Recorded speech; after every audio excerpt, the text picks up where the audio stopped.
All right, I've got to talk to you now about England aspirations, of course. But I want to start with someone who you'd know really well. You've spent a bit of time with him, Harry Kane. 500 career goals, which is absolutely crazy. You obviously spent time with him in England camps. I mean, how highly do you rate him? And, I mean, where does he kind of rank for you in terms of all-time centre-forwards? I've said in interviews before, he's probably, for me, one of the best finishers in football, if not the best. When he's in front of goal, 9 times out of 10, it's in the back of the net. And with a player like that, I think you can learn a lot from. He gets in goal scoring positions a lot. And he knows where the goal is, considering that's why he's scored 500 career goals, which is a great achievement for himself. Anyone watching him or looking up to him or being around him and playing with him can learn a lot from, and bring it into your game. Absolutely. And for yourself personally now, listen, there's a big tournament, at the end of the season, the World Cup. Of course, your aspirations must be to try and get yourself back into that squad. Of course, yeah, there's going to be eyes on that. But I can only control what I can control, which is trying to score goals and do well for my team here. And I'm sure goals will get me recognised and help me push close to being in the frame. But obviously, we know there's a lot of great other strikers and a lot of competition. But I'm sure the coach will choose the best team possible to give the country the best chance of winning something at the World Cup. Are you still someone that looks at other strikers? Because, of course, when I played, I'm checking it every weekend, like who scored, who's done this, who's done that. And listen, you've got more goals than all of them, obviously bar Harry Kane, or you're head down and just focused on yourself.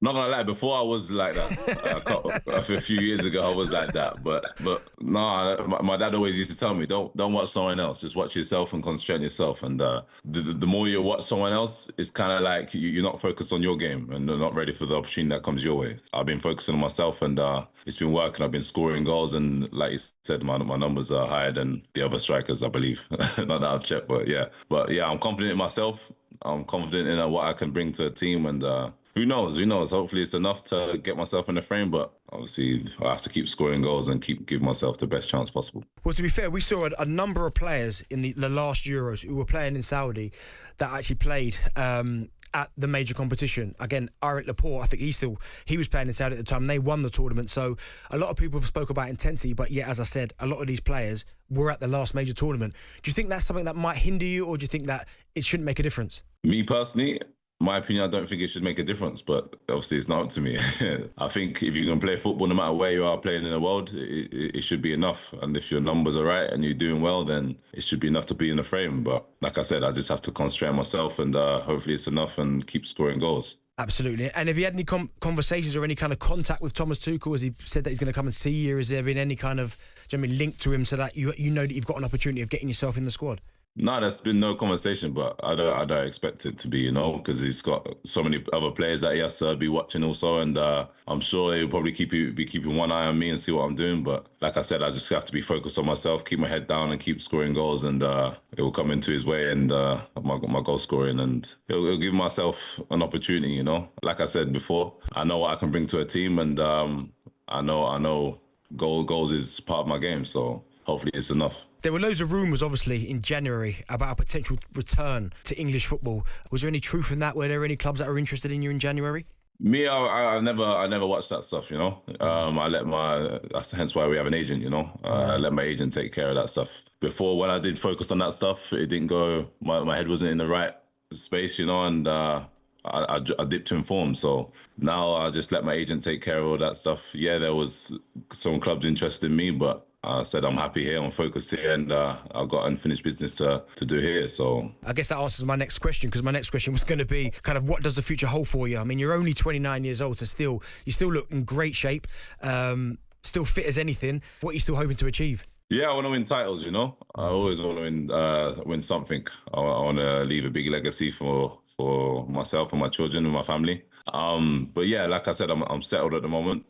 With me, I can change my mind very quick. So I take it one step at a time. Obviously, who knows what can happen if I was to return to Premier League. I would be open to it, but like I said, right now I've got unfinished business here, and I want to be winning some trophies here first before I think of anything else. You never say never. You never know what football brings and what's around the corner. Absolutely. Do you still keep an eye on the Premier League? Yeah, of course. I still watch Premier League. I still watch Brentford, majority of games. When I can, when I'm not travelling, and when I got time to myself, I'll I'll sit and watch the football. But yeah, there's some good teams in the Premier at the moment, and hopefully maybe one day I'll return to it. Well, to be fair, you mentioned one of your old sides there, Brentford, who are having an unbelievable season under Keith Andrews. I don't know if he was there when you were there, but could you have imagined that it would have gone this well when you look at what Brentford essentially lost? They lost Mbuemo, obviously Vissa, then Thomas Frank obviously left, and now it's Keith Andrews.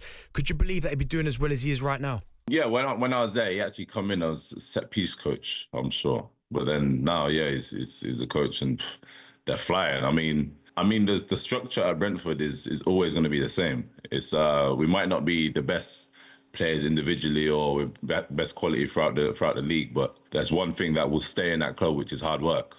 And if you work harder than any other team, you give yourself the chance of winning games, you know. I think that philosophy is stayed in the club regardless of who's in charge. Full credit to Keith. He's done an amazing job there, and hopefully they can do something special this season, because Brentford do really deserve something. Well, I want to talk to you about Igor Thiago, who's having a great season. You were brilliant when you were down there. And Mbuemo scored a lot of goals down there. Watkins did. What is it about Brentford Football Club that almost allows centre-forwards to go down there and be their absolute best? You know, I was actually speaking about this with my friend the other day, from when Neil Maupay was there, yeah, to Watkins, then to myself, then to Brian Wiss, and then now Thiago. Obviously, Kevin Schade is doing well as well. Yeah, they always seem to find a striker that can score goals. But I think it's also from the club there. They give you the platform to be yourself, and I think it's always nice knowing you're going to a club where strikers get opportunities, knowing the striker previously has scored goals. So you go into there thinking, there must be something here, you know.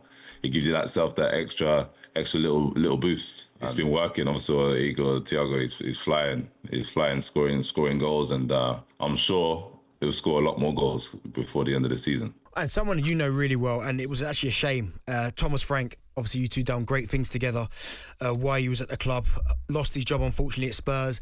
I mean, what did you make of the sacking, and do you feel it was a little bit harsh on him?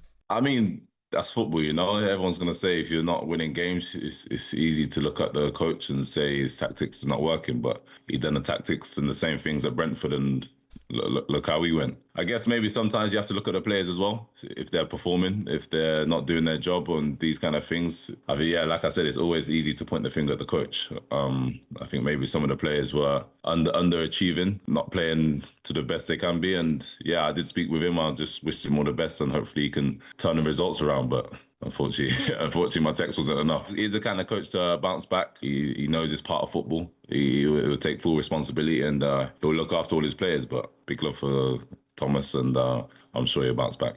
Well, listen, someone you were linked to, and they're currently at the top of the table, is Arsenal. A lot of people have said that they don't think Arsenal will get it over the line because of what we've seen the last 3 years. Do you think Arsenal can win the league this year, or do you think it's City's? I mean, what do you reckon? Where's your head at? Who do you think will win the Premier League this year? Arsenal fans hate me as it is, so I can't say too much. But now, you know, I do want them to win. I think it's boring City winning all the time. It would be nice for us, another team to win. Also, a couple friends at Arsenal also. So I think, yeah, it'll be special for them. Obviously, being so close for so long, and hopefully they can finally get over the line. But I think they know City have been there, done it. So City have that little advantage. But I feel like Arsenal maybe can do it this time. All right, well, listen, I've got one more for you. It's a fun feature, right? I need you to give me your Mount Rushmore of Premier League strikers. So, in your opinion, the top 4 strikers, in your opinion, in Premier League history.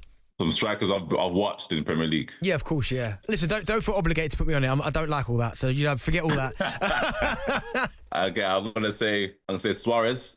Oh, okay. I'm gonna say Rooney.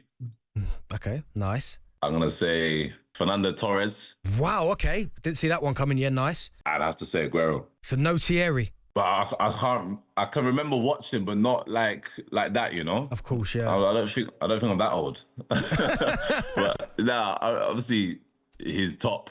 If I see a lot more of him from what I've watched, then yeah, I'd put him in. But I've not watched him like that, you know. Wow, no Haaland. Haaland. You know, maybe can rethink now. You know, yeah. Let me swap Torres with Haaland. Okay, so Haaland. Haaland's not normal. He's like a robot. Some of the goals, and I remember when I was in the Prem and I was scoring goals. I thought, I'm gonna catch him here, but then he scored like 3 hat-tricks in a row, and I thought, okay, he's off now.